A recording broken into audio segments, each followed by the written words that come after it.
The question is, are you ready to stop being a product of your past and start creating your future? This is a journey of healing, of rediscovering the power that actually lies within you. We all have a story, a personality we've built from years of thoughts and feelings, but what if that story isn't the whole truth of who you are? Every day we think the same thoughts, we make the same choices, and feel the same emotions. We reason in the same ways and we react in the same ways as well. This creates a cycle. It keeps us stuck in our familiar reality of certainty that us humans love so much. But here's the powerful truth. You're not your thoughts. You're not the masks that those thoughts become. You can become aware of them, question them all, and decide if they are truly serving you. And if they're not, they need to go. Even your body has a memory of its own. It's a chemical pharmacy, and it can get so used to feeling certain emotions that it actually craves them, influencing your mind to return to old familiar patterns. Healing begins when you teach your body what it feels like to experience joy, gratitude, and love. And we don't realize these things. Before the external world gives us a reason to, we need to consciously start practicing joy, gratitude, love, harmony, all of these things, all 10 pathways back to sacred self. And the 10 pathways are self-love, gratitude, surrender, connection, certainty, resilience, self-regulation, wisdom, and courage. This is how you start to feel whole from the inside. You've got a map now. You've got the awareness. And all we need to do is get rid of those 10 masks and practice the pathways back. Anyone can completely have an intrapsychic shift and transform everything about themselves. So we've got to go out there and get ready. We've got to embrace the uncertain, the unknown. True change feels uncomfortable. It feels unfamiliar always. And that means stepping out of what you know into the great unknown. That's what change is after all. So this is our playing field. This is where the magic really happens. And the first of this magic we see because we stop looking for proof outside of ourselves. We start to understand straight away that the real transformation is happening from within. And this brings a sense of true power instead of feelings of powerlessness. And this is the start of an incredible journey. Whether you know it or not, you have the power to literally rewire your brain. The science is in, and through mental rehearsal, through contemplation, meditation, you can teach your mind and body what your desired future looks and feels like. So we start letting go of what we can term the old self and become familiar with a new self in a new dimension, a new future. That's change. That's real change.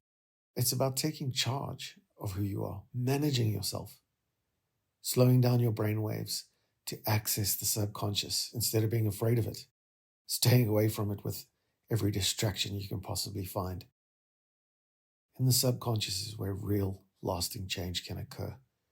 It can work for us instead of over-defend us, looking out for lions crouching in the grass that are no longer there. That's what the frightened personality does. So the minute we stop the stress, start to breathe, start to slow our brain waves, get heart-brain coherence, breathe, we can start to believe, we start to connect to the world around us. And connection really is key. We're wired for connection, and that goes out the window with stress, with trauma, with grief.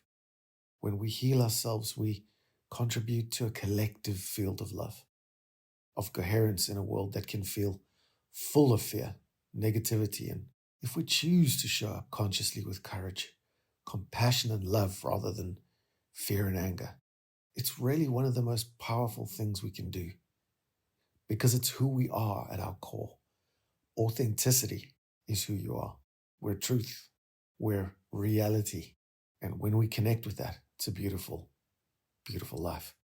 No matter what you've been through in the past, you can overcome it all. And I've seen it time after time after time. This journey of transformation really is not about perfection at all. It's rather about progress, about showing up for yourself day after day, even when it's hard. The old programs will always try and resurface. Sure, they will. But over time, by the time we're halfway through, we'll be better than well. It's never failure. It's just part of the process. So the paradigm process teaches us that you're not your personality. You're far more than that. And you have a sacred self. That's the awareness. And to accept that, you got to walk through this process, understanding that you are the creator of your life. You really can step into your power, embrace the uncertainty and the unknown of the journey, and become the person you were always meant to be, not the mask, your authentic, divine self.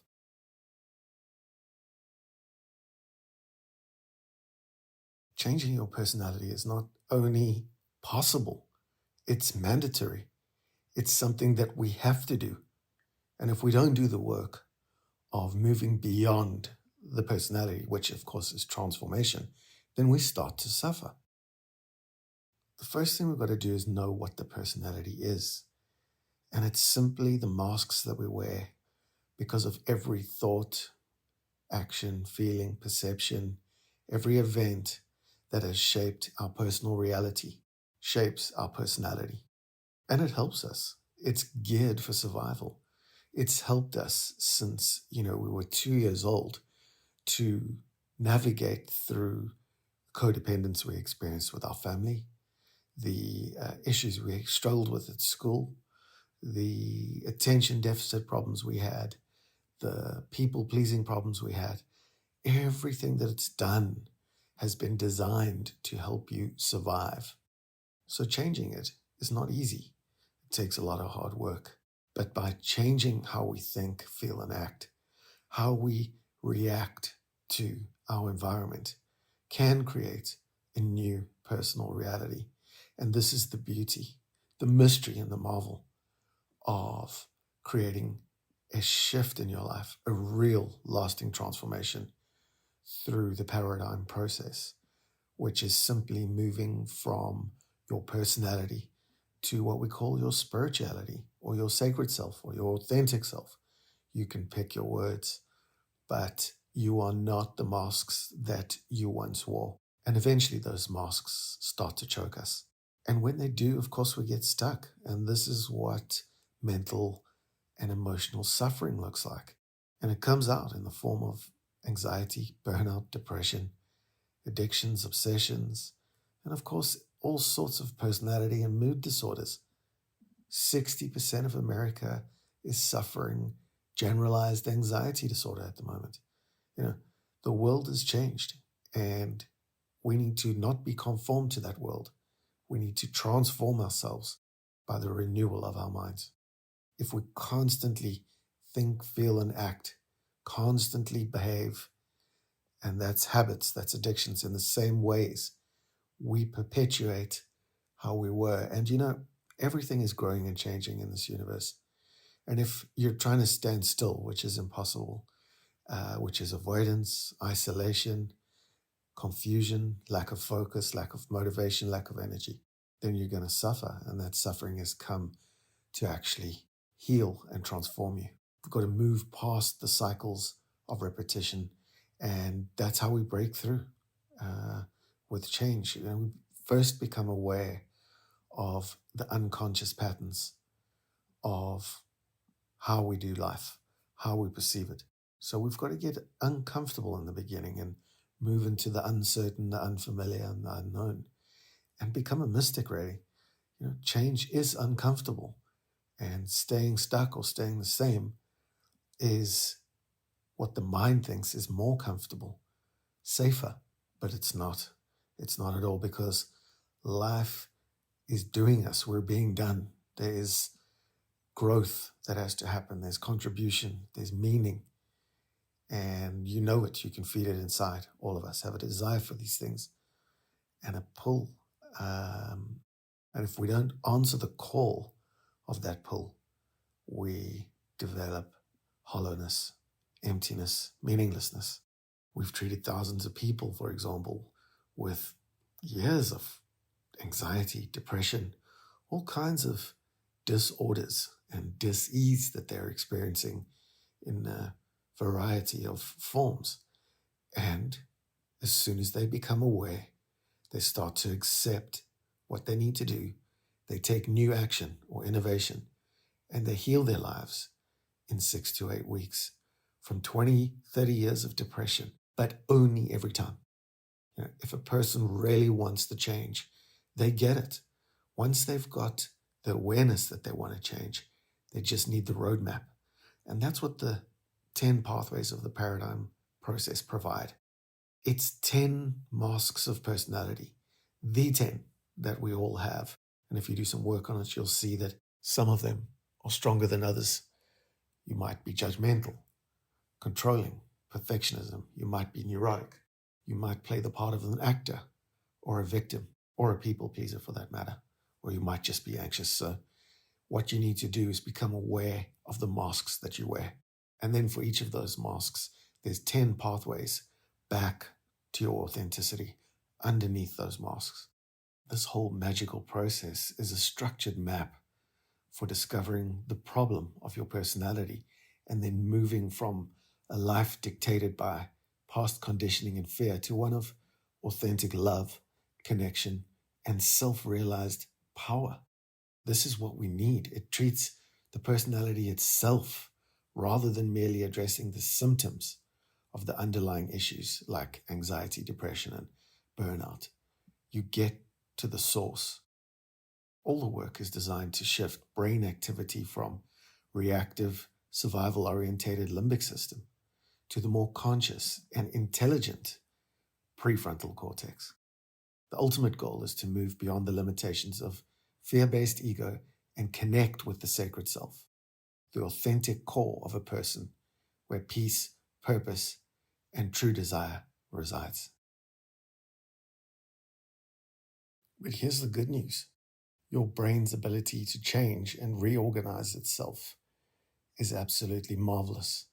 Neuroplasticity means that we've got to break the habits of being ourselves. We've got to move beyond who we thought we were, what's not working for us, and embrace something new. All the limiting patterns need to go. We need to develop a more fulfilling reality consciously. And we're going to discuss the tools right now to do that, because the roadmap is clear once we become aware of what we need to do. We need a healthy body, heart, and brain. With a healthy body, heart, and brain, we can get the work of change done. We can then consciously have the weapons and the tools that we need to rebuild, reconnect, and recover who we truly are. Physically, we can move through important things like sleep, proper nutrition, hydration, of course, something we often forget, and movement, which is absolutely massive. Blood flow to the brain reduces stress hormones and promotes the growth of new brain cells. And that's what we're looking for with this process. New brain cells in the front of your mind, not the back anymore. In the upstairs of your brain, not the downstairs. When we rewire our brains, we rewire our reality. So we need to cultivate awareness, start focusing our attention consciously, and practice deliberately each day. Mindfulness, rewiring practices, contemplation, consciously create and strengthen new neural pathways. That's the big one.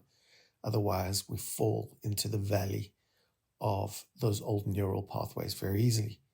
So we've got to do this consciously, on purpose, and with dedication, discipline, routine, and focused attention. We can also harness our intuition when we're not stressed. Our power of intention, intuition, imagination, innovation, and so on can all help us to restructure the body, heart, and mind and develop emotional mastery. So we witness the ego, we connect to a deeper reality, and then we use our tools. We start with acknowledging the need for change, understanding that a paradigm shift is highly possible We need to consciously decide that we need to let go of what no longer serves us. And this can be harder than you think, especially when it comes to people, places, and things that no longer serve us.